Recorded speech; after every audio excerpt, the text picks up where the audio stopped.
If your autistic child is nonverbal and you're trying to teach them to communicate, whether that's pointing, using picture cards, pressing buttons on a device, or handing you something they want, you've probably wondered, can I just move their hand to show them what to do? The answer is sometimes, but only if you do it right. This technique is called hand-over-hand prompting, and it's used by speech therapists, occupational therapists, and behavior analysts all the time. But here's what most parents don't know. There's a right way and a wrong way to do this. The wrong way can make your child feel forced, frustrated, and less likely to communicate on their own. The right way can actually teach them new skills while respecting their body and building independence. Let me show you exactly how to do it the right way, even if you don't have access to therapy services. What hand-over-hand prompting actually is. Hand over hand means you gently place your hand over your child's hand and physically guide them through a movement. For example, guiding their hand to point at something they want, helping them pick up a picture card and hand it to you, guiding their finger to press a button on a communication device, showing them how to reach for an item instead of screaming. It's a teaching tool. The goal is to help their body learn the motor pattern of a new skill. Think of it like this. If you were teaching someone to swing a golf club, you might stand behind them and guide their arms through the motion so they can feel what it's supposed to feel like. Hand over hand does the same thing for communication skills. But here's the critical part. It should be temporary, gentle, and done with the child's permission.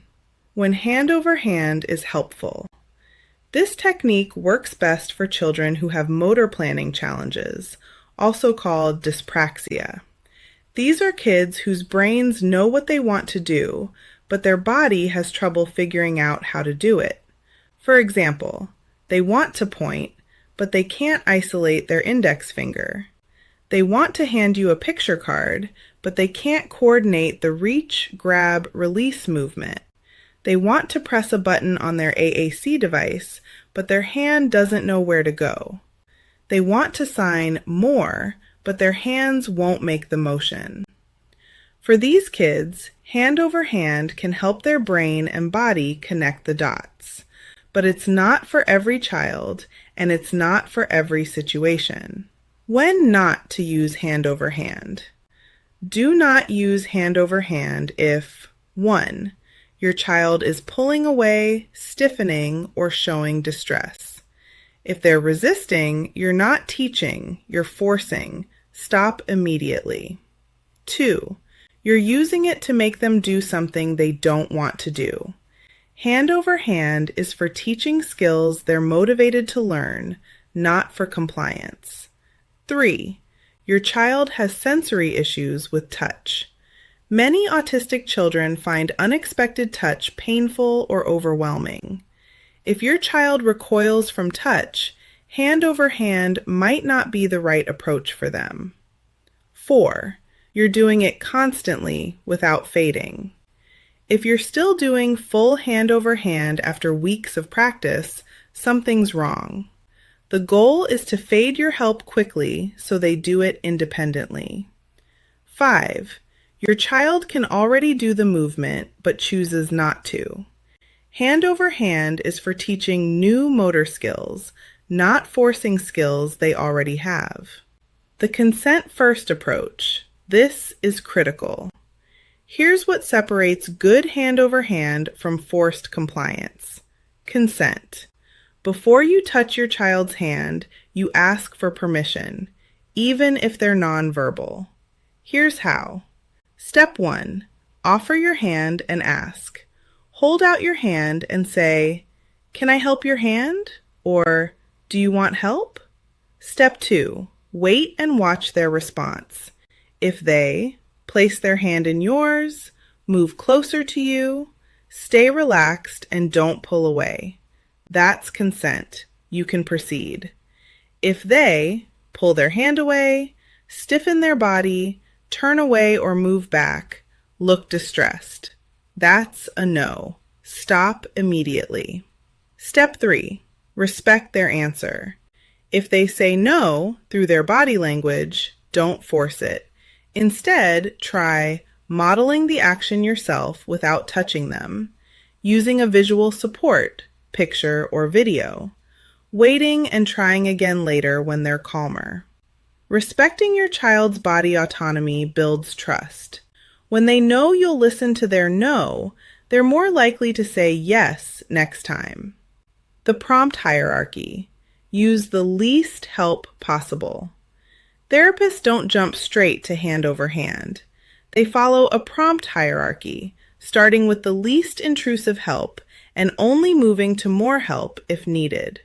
Here's the order. 1. Verbal prompt. Point to the juice. 2. Visual prompt. Show a picture or video of pointing. 3. Gestural prompt.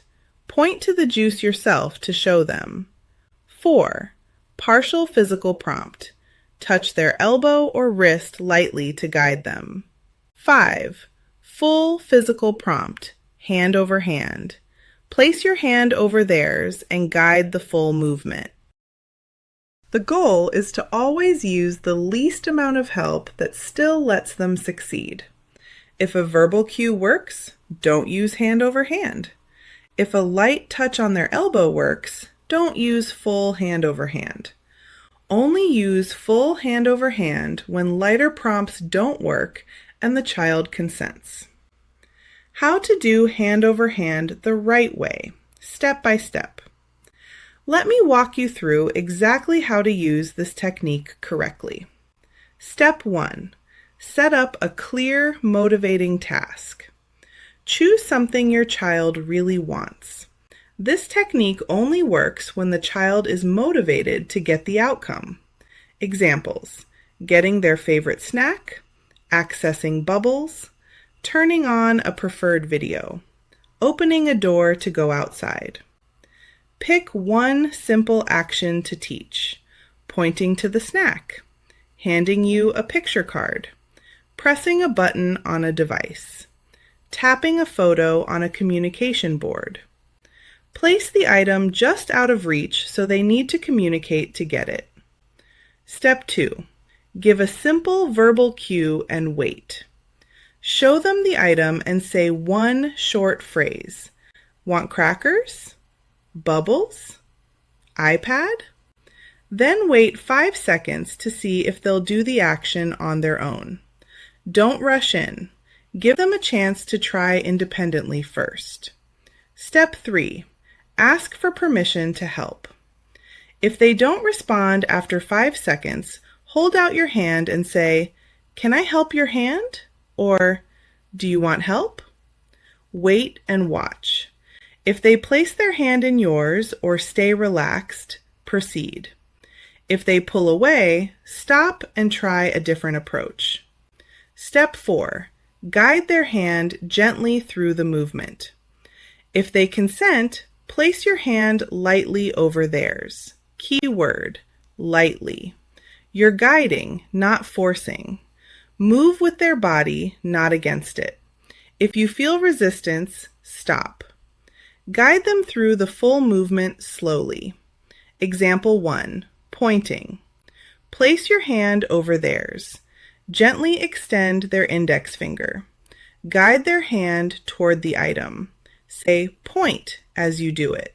Example 2. Handing you a picture card. Place your hand over theirs. Guide them to grasp the card. Guide their hand toward you. Help them release it into your hand. Say "give card" or "want snack." Example 3. Pressing a button on a device.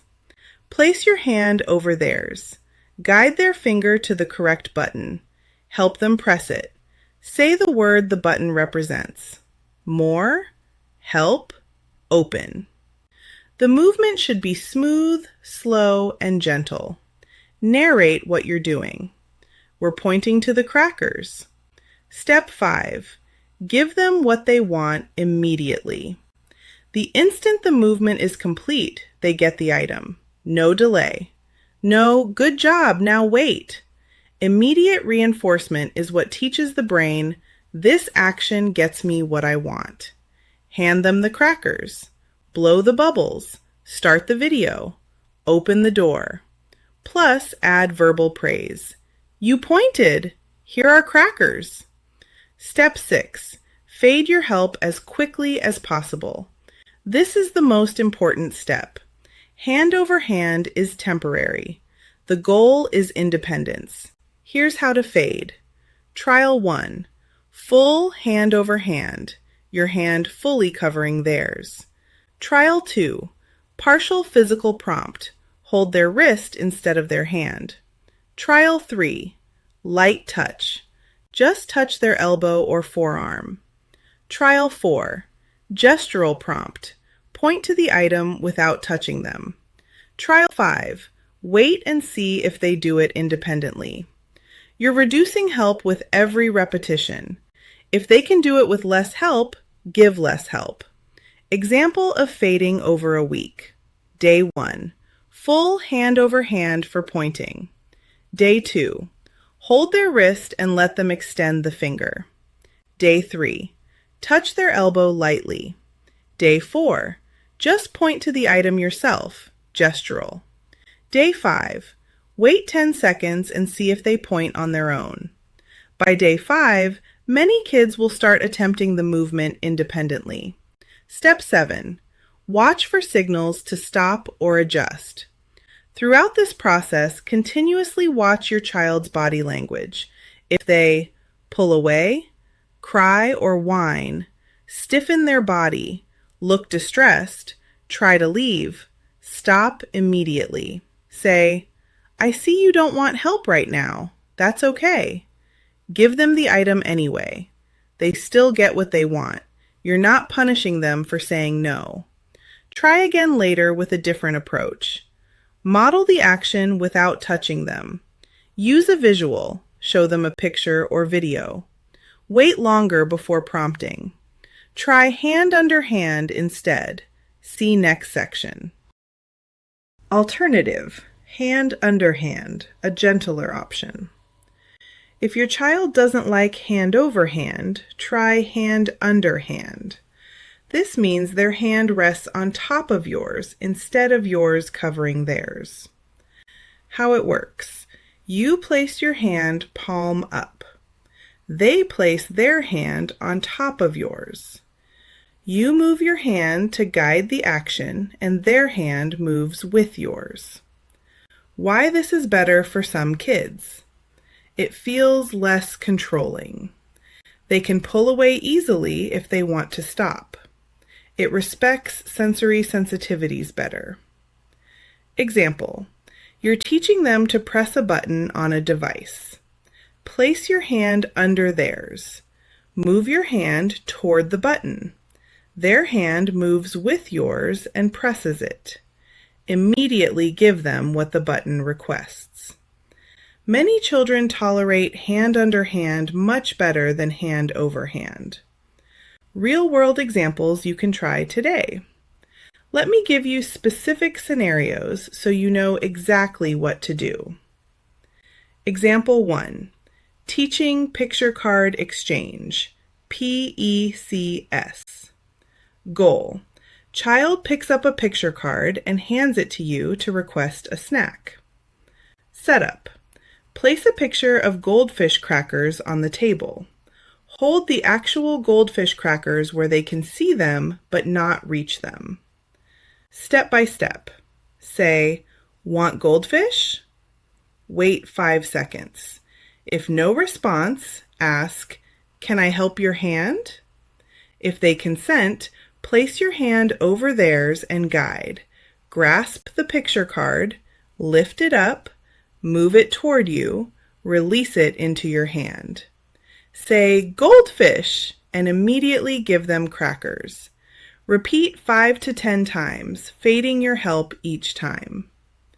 Example 2. Teaching to point at a choice. Goal. Child points to choose between 2 snacks. Setup. Hold up 2 snacks, pretzels in one hand, crackers in the other. Make sure they can see both clearly. Step by step. Say, which one? Point. Wait 5 seconds. If no response, ask, can I help? If they consent, gently, take their hand, curl their other fingers down, extend their index finger. Guide their hand to point at one snack. Say, crackers, and give them that snack immediately. Repeat at every snack time, reducing your help each day. Example 3. Teaching to press a button on an AAC device. Goal. Child presses more button to request more bubbles. Setup. Blow bubbles. When they pop, hold the device with the more button visible. Wait. Step by step. Say, more bubbles? Press more. Wait 5 seconds. If no response, ask, can I help your hand? If they consent, place your hand over theirs. Guide their finger to the more button. Help them press it. Immediately blow more bubbles and say, more! You said more! Repeat 10 times, fading help with each repetition. Example 4. Teaching to hand you an object they want opened. Goal. Child hands you a snack container they can't open. Setup. Give them a clear container with their favorite snack inside, sealed so they can't open it. Wait for them to bring it to you. Step by step. When they approach with the container, say, give it to me, I'll open it. Wait 5 seconds. If they don't hand it to you, ask, can I help? If they consent, place your hand over theirs on the container. Guide their hand toward your open hand. Help them release it into your hand. Immediately open it and say, thank you, here you go. Repeat daily, fading help until they hand it to you independently. Common mistakes parents make and how to fix them. Mistake 1. Using hand over hand without asking permission. Grabbing your child's hand and moving it without warning. Fix. Always ask first. Always watch for consent or refusal signals. Mistake 2. Using too much force. Physically overpowering a child who's resisting. Fix. Your grip should be so light they could pull away if they wanted to. If you feel resistance, stop. Mistake 3. Not fading the help. Using full hand over hand for weeks or months without reducing support. Fix. Fade to lighter prompts within days. Plan to reduce help with every session. Mistake 4. Using hand over hand when the child already knows how. Physically prompting a skill they can already do but are choosing not to do. Fix. Hand over hand is for teaching new motor skills. If they can do it, use motivation and waiting instead. Mistake 5. Forgetting to reinforce immediately. Guiding them through the action, but then making them wait for the reward. Fix. The item should be in their hands within 1 second of completing the movement. Speed matters. Mistake 6. Doing it when the child is upset or dysregulated. Trying to teach during a meltdown or when they're overwhelmed. Fix. Only use hand over hand when the child is calm and motivated. If they're upset, comfort first, teach later. What if my child has sensory issues with touch? Many autistic children have tactile sensitivities that make unexpected touch feel painful or overwhelming. If your child pulls away from most touch, only tolerates touch on their terms, gets upset when you touch their hands, hand over hand might not be the right approach for them. Alternatives to try. 1. Hand under hand, described earlier, their hand on top of yours. 2. Visual modeling. Show them a video of another child doing the action. Many kids learn well from video modeling. 3. Verbal and gestural prompts only.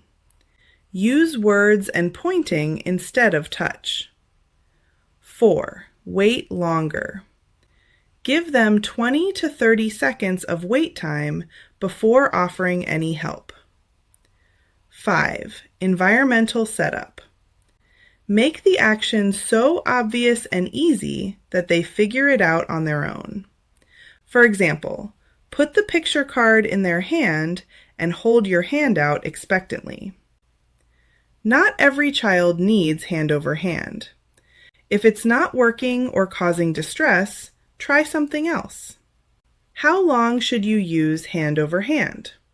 Short answer, not long. Hand over hand should be used sparingly, only when lighter prompts don't work. Faded quickly, reduce help within days, not weeks. Stopped entirely once the child can do the movement with less help. Typical timeline.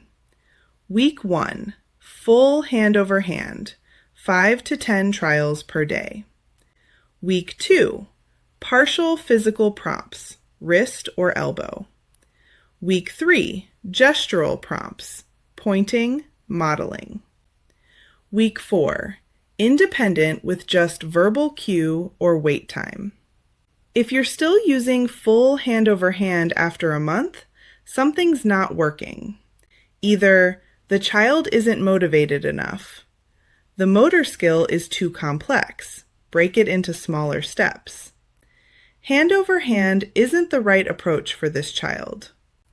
Talk to an OT or SLP if available, or try a different teaching method. Why this works when you don't have services. Many families don't have access to speech therapy, occupational therapy, ABA therapy, early intervention. But hand over hand, when done correctly, is a technique you can use at home. It's evidence-based. Therapists use it all the time. You just need to ask for permission, use gentle touch, fade help quickly, reinforce immediately, respect when they say no.